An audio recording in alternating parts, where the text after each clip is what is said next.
Assalamualaikum warahmatullahi wabarakatuh.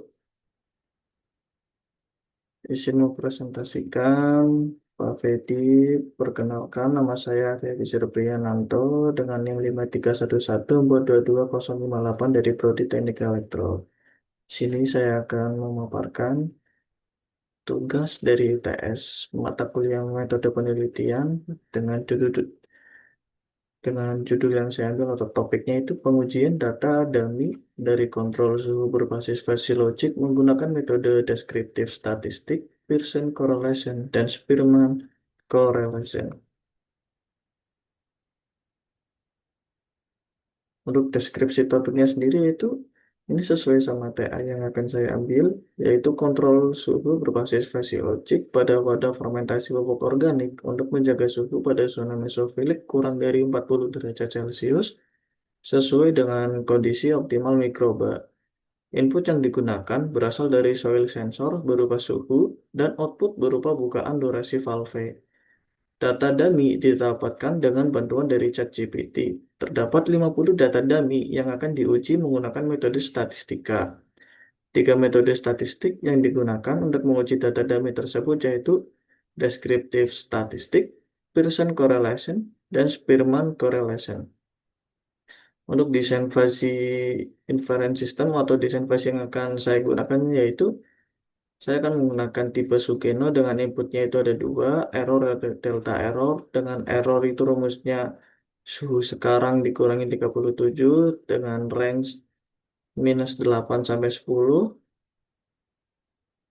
Untuk membership functionnya ada 5, NB, Z, PS, PM, dan PB dengan masing-masing parameternya bisa dilihat, bisa ada dalam file tersebut. Lalu untuk input yang kedua itu delta error dengan rumus error sekarang dikurangin error yang sebelumnya dengan range yaitu minus 1,2 sampai 1,2. Dengan membership function ada 5 juga yaitu NB, NS, Z, PS, dan PB. Untuk perhitungan N method setelah membership function itu saya menggunakan min untuk dan OR metodenya menggunakan max. Dengan diversification metodenya menggunakan weighted average. Dengan output untuk range-nya itu 0 sampai 60 yang berupa detik dari 0 sampai 60 detik dengan membership function-nya ada 5 juga dengan yang pertama ada VS nilainya 0, S nilainya 10 detik, M 24 detik, L 40 detik, dan VL 55 detik dengan tabel rule seperti yang ada pada layar ini dengan NB, NB VS sampai ke PB, PB itu VL. Lalu yang lanjut ke perhitungan pengujian statistikanya. Yang pertama saya menggunakan deskriptif statistik dengan tujuan merangkum karakter utama data yang berisi tendensi pusat, penyebaran, sebaran nilai ekstrim sebelum analisis inferensial. Yang pertama ada mean atau rata-rata, yang kedua ada median atau nilai tengah, yang ketiga ada standar deviasi untuk ukuran penyebaran sekitar mean atau rata-rata, yang keempat ada minimum, maksimum, dan kuartil atau interkuartil range atau EQR menangkap rentang dan konsentrasi data. Yang kedua, saya menggunakan Pearson correlation dengan tujuan mengukur kekuatan dan arah hubungan linear antara dua variabel kuantitatif atau skala interval atau rasio dengan koefisien R -1 kurang dari atau sama dengan R kurang dari sama dengan 1. Dengan positif sama dengan searah, negatif berlawanan arah, dan untuk R mutlak makin besar, hubungan linear makin kuat. Dengan rumus seperti yang ada pada gambar, untuk asumsi utamanya yaitu linearitas hubungan, bukan sekadar monoton, jadi hubungan antara X dan Y-nya, atau hubungan antara input sensor yang akan saya gunakan. Yang kedua, skala interval atau rasio. Yang ketiga, homoskedastisitas atau varian residual relatif konstan. Yang keempat, ada normalitas bivariat. Untuk uji signifikansi dan CI yang ketat pada N cukup besar Pearson relatif robust. Yang kedua ada Pearson correlation. Untuk uji signifikansi atau CI-nya terdapat pada rumus set ini masih sama kayak yang sebelumnya Pearson correlation, tapi di sini untuk menguji CI-nya dengan rumus yang ada pada gambar. Lalu konversi baliknya seperti R tan H dalam kurung ZCI. Untuk valve open S versus error, ekspektasinya positif dan semakin kuat. Yang menandakan semakin E lebih besar dari nol, maka semakin panas dari 37 derajat Celcius, maka valve membuka lebih lama. Lalu untuk valve open versus delta error atau hubungannya dengan delta error, yaitu sering lemah atau konstekstual, terkadang desain rule pada konsekuen konstan Sugeno. Delta error biasanya berperan sebagai pemodulasi. Jadi di sini error itu berperan untuk menandakan seberapa jauh gap antara set point dan suhu sekarang. Lalu untuk delta error itu menandakan suhu tersebut sedang naik atau sedang turun. Non-linear tapi monoton. Misal hubungan bertangga akibat konsekuen konstan Sugeno dan batas 0/60 detik. Bisa bikin R meremehkan kekuatan hubungan. Di sini lihat scatter dan bandingkan dengan Spearman. Yang kedua ada Spearman correlation. Yang terakhir, mohon maaf, yang terakhir ada Spearman correlation dengan tujuan mengukur kekuatan dan arah hubungan monotonik tidak harus linear dengan rank atau peringkat data non-parametrik dan robust terhadap outlier dan clipping. Dengan prosedur ubah X, Y menjadi rank seperti Rx dan Ry lalu hitung Pearson pada rank. Dengan rumus Rho sama dengan 1 bla bla bla bla, bisa dilihat pada gambar dengan nilai koefisien Rho memiliki rentang Rho sama dengan 1 untuk hubungan monotonik positif sempurna, untuk -1 hubungan monotonik negatif sempurna, dan untuk nilai 0 itu berarti tidak ada hubungan monotonik. Sementara Rho value digunakan untuk menentukan apakah korelasi tersebut signifikan secara statistik. Jika kurang dari 0,05, maka hubungan antara dua variabel signifikan secara statistik. Di sini terdapat data dummy yang saya gunakan, untuk mencarinya menggunakan ChatGPT terdapat 50 data dengan kolom menit, set point berupa 37 derajat, lalu T aktual C, suhu sekarang dalam Celcius, lalu untuk error, delta error, dan valve open dalam satuan detik. Sini saya akan menunjukkan untuk Excel dari data dummy yang didapatkan. Ini terdapat 50 data yang dimulai dari 0 sampai 49. Lalu ini untuk deskriptifnya, untuk analisis pengujian deskriptif dari data dummy tersebut, terdapat min, median, standar deviasi, min, kuartil, Q1, Q3, dan max.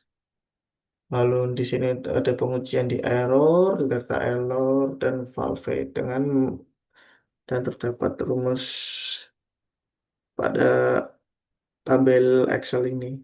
Misal di sini ada min menggunakan average data D2 sampai D51 terdapat pada data di sini. Data D ini yang menandakan error. Lalu di sini menggunakan E. Lalu untuk valve open menggunakan F. Sini semuanya menggunakan rumus yang sudah disesuaikan dengan rumus masing-masing parameter yang ingin diujikan. Lalu di sini ada correlation di mana saya menggunakan dua correlation yaitu Pearson dan Spearman. Sini untuk Pearson sendiri juga menggunakan rumus Corel data D2 sampai D51 untuk data F2 sampai F51 ini untuk Pearsonnya, lalu ini untuk Spearman-nya rumus yang digunakan. Ini untuk CI low sama CI high-nya, dan untuk p-value dari Spearman. Ini untuk rank yang digunakan untuk Orang yang digunakan untuk eksperimen di sini terdapat 50 data yang disesuaikan dengan data dummy pada sebelumnya. Lanjut lagi ke pengujiannya, lalu ini untuk hasil dari uji deskriptif statik dari data dummy tersebut. Untuk hasilnya terlihat pada tabel yang ada di layar dengan variabel error C yang berarti pertama rata-rata atau min-nya sebesar minus 0,36 derajat. Di sini saya bulatkan ke atas menandakan bahwa sistem cenderung berada sedikit di bawah set point, menunjukkan sistem kontrol bekerja untuk menjaga suhu tetap stabil di zona mesofilik. Yang kedua, rentang nilai dari minus 4,97 derajat Celcius hingga positif 2,62 derajat Celcius menunjukkan bahwa terkadang terjadi fluktuasi suhu cukup besar, terutama saat awal fermentasi atau saat reaksi biologis meningkat. Lalu untuk simpangan baku sebesar 1,55 derajat Celcius menunjukkan variasi error yang cukup tinggi, namun masih wajar untuk proses fermentasi organik yang bersifat dinamis. Lalu ada kuartil menunjukkan 50%. Nilai error berada di antara minus 0,79 derajat Celcius hingga positif 0,17 derajat Celcius, artinya sebagian besar proses berjalan sangat dekat dengan titik kendali. Lalu di sini untuk variabel delta L-nya dengan nilai min 0,103 derajat Celcius menunjukkan bahwa perubahan suhu antar waktu cenderung kecil dan positif, yang menandakan suhu sedikit meningkat per siklus waktu. Untuk nilai minimumnya minus 0,63 derajat Celcius dan maksimumnya 2,36 derajat Celcius memperlihatkan bahwa terkadang suhu turun, tapi masih dalam rentang kendali. Simpangan baku bernilai 0,46 derajat Celcius atau bernilai kecil menunjukkan kestabilan perubahan suhu antar waktu. Nilai delta error yang relatif kecil menunjukkan sistem kontrol tidak menimbulkan osilasi besar, responnya halus dan terjaga. Lalu untuk hasil uji deskriptif statistik pada variabel valve open S atau durasi pembukaan katup, yang pertama rata-rata 8,97 detik menunjukkan bahwa sistem rata-rata mengaktifkan aktuator dalam durasi pendek. Dengan median 5,42 detik memperlihatkan bahwa sebagian besar siklus memerlukan aktuasi singkat untuk sistem yang jarang membuka katup terlalu lama. Simpangan baku 11,18 detik relatif tinggi menandakan variabilitas aktuasi cukup besar tergantung kondisi suhu dan perubahan suhu antara error dan delta error. Lalu nilai maksimumnya yaitu 55,47 detik mengindikasikan bahwa pada beberapa kondisi ekstrim, misalnya saat suhu melebihi 40 derajat Celcius, sistem fasi memberikan aksi korektif penuh, yaitu kategori FL atau output yang paling lama yaitu 55 detik sekian.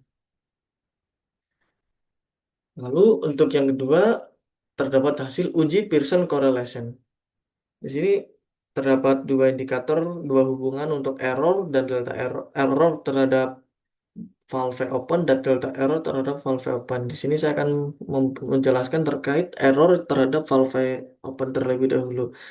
Di sini nilai Pearson R-nya sebesar 0,5504 menunjukkan adanya hubungan linear positif dengan kekuatan sedang antara error suhu dan durasi pembukaan katup. Artinya, ketika error suhu meningkat, suhu aktual lebih tinggi dari set point 37 derajat Celcius. Maka durasi pembukaan valve juga meningkat. Sebagai respon untuk menurunkan suhu, interval kepercayaan yaitu CI 95% 0,32113 sampai 0,7187 seluruhnya bernilai positif yang menunjukkan bahwa hubungan ini konsisten dan signifikan secara statistik. Lalu yang kedua, hubungan antara delta error dengan bukaan valve, nilai persen R bernilai 0,5595 menunjukkan korelasi positif sedang kuat antara perubahan suhu antar waktu delta error dan durasi pembukaan valve. Interval kepercayaan CI 95% yaitu 0,334 dan 0,723 menunjukkan bahwa korelasi positif ini juga stabil dan signifikan. Artinya, laju kenaikan suhu delta error tinggi menandakan proses fermentasi sedang aktif dan menghasilkan panas. Maka sistem fasi akan merespon dengan menambah lama durasi pendinginan untuk menahan laju kenaikan suhu. Lalu yang terakhir ada hasil uji Spearman correlation. Di sini terdapat dua hubungan juga, yaitu untuk error dan delta error terhadap bukaan valve. Untuk yang error sendiri, nilai Spearman Rho 0,4417 menunjukkan hubungan positif sedang antara error suhu dan durasi pembukaan katup. Artinya, semakin besar deviasi suhu terhadap set point, maka katup cenderung terbuka lebih lama terhadap menurunkan suhu reaktor fermentasi. Nilai Rho 0,00132 lebih kecil dari 0,05. Artinya hubungan ini signifikan secara statistik, sehingga hubungan tersebut bukan kebetulan semata. Lalu hubungan antara delta error dengan bukan valve, nilai Spearman-Rho bernilai 0,4440 menunjukkan hubungan positif sedang antara perubahan suhu antar waktu dan durasi pembukaan katup. Artinya ketika terjadi kenaikan suhu yang cepat antar waktu, sistem fasi akan merespon dengan menambah waktu buka valve untuk menjaga suhu naik terlalu tinggi. Nilai Rho sama dengan 0,00124 kurang dari 0,05 juga menunjukkan bahwa nih hubungan ini signifikan secara statistik. Oke, langsung terakhir ya kita akan menyimpulkannya. Berdasarkan hasil analisis statistik yang meliputi uji deskriptif, Pearson, dan Spearman correlation, dapat disimpulkan bahwa sistem kontrol suhu otomatis berbasis fase logik tipe Sugeno yang dirancang telah bekerja secara efektif dan adaptif dalam menjaga kestabilan suhu proses fermentasi pupuk organik cair. Nilai korelasi Pearson sebesar 0,55 sampai 0,56 dan Spearman sebesar 0,44 sampai 0,45 menunjukkan adanya hubungan positif signifikan antara error suhu dan perubahan suhu antar waktu terhadap durasi pembukaan katup yang berarti semakin besar deviasi atau kenaikan suhu, maka sistem akan secara proporsional memperpanjang waktu buka katup dan mendinginkan reaktor. Dengan rentang confidence interval persen 0,32 sampai 0,72 yang seluruhnya positif dan raw value bernilai kurang dari 0,05 pada uji Spearman. Dapat disimpulkan bahwa hubungan tersebut konsisten dan signifikan secara statistik. Secara keseluruhan, hasil ini membuktikan bahwa sistem fasi memiliki respons stabil, proporsional, dan sesuai dengan prinsip kontrol adaptif, sehingga mampu mempertahankan suhu fermentasi pada zona mesofilik yang optimal bagi aktivitas mikroorganisme dan percepatan proses penguraian bahan organik. Sekian pemaparan atau presentasi yang dapat saya lakukan, yang dapat saya jelaskan pada tugas petopen untuk UTS ini. Apabila ada kesalahan, saya mohon maaf yang sebesar-besarnya. Wassalamualaikum warahmatullahi wabarakatuh.